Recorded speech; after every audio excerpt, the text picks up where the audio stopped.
আমাদের বাড়িতে গত বছর বর্ষার সময় একটা মাঠে ওই ঘাস তুলতে গিয়ে একটা কারি পাতা গাছের চারা পেয়েছিলাম।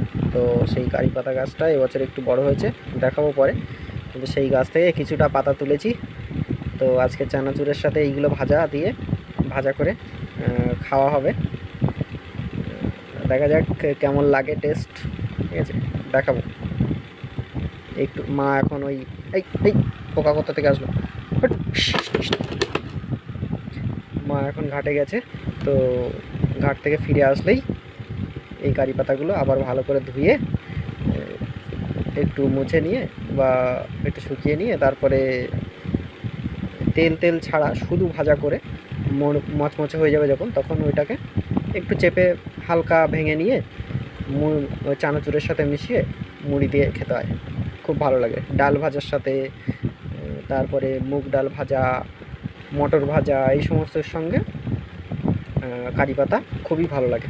আর দক্ষিণ ভারতের লোকেরা এইগুলো আবার তরকারির সাথে দেয়, মাংসের সাথে দেয়। তরকারির সাথে দিলে বিশ্রী একটা স্বাদ আসে, বিকট একটা গন্ধ।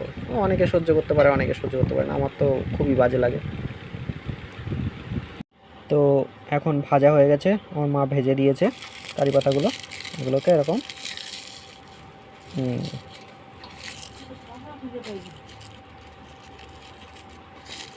এবার এগুলোকে মুড়ির সাথে মাখিয়ে খাওয়া হবে।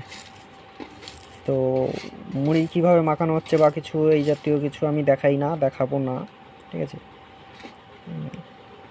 তো যাই হোক, ভিডিও আজকে এই পর্যন্ত।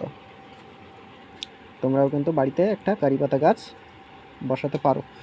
এটা একটা মশলা গাছ, যেখানে এগুলো ভাজাভুজির সাথে, যেমন আলু ভাজা, তারপরে ডাল ভাজা, মুড়ি, চানাচুর, এই সমস্ত জিনিসের মধ্যে কিন্তু দিয়ে আমরা খেতে পারি। চানাচুরে দেখবে এক ধরনের শুকনো পাতা দেওয়া থাকে, যেগুলো আমরা বেছে অনেকে ফেলে দিই, অনেকে খেতে পছন্দ করি। তো ওই যে পাতাগুলো থাকে, সেই পাতাগুলোই কিন্তু কারি পাতা। ঠিক আছে। তো একটু গুগল করলে বা চ্যাট জিপিটি বা জিমিনিকে জিজ্ঞাসা করলেই কিন্তু তোমরা জানতে পারবে যে কারি পাতার কী গুণ আছে বা কী কাজে ব্যবহার হয়। তো চলো, আজকে এই পর্যন্তই।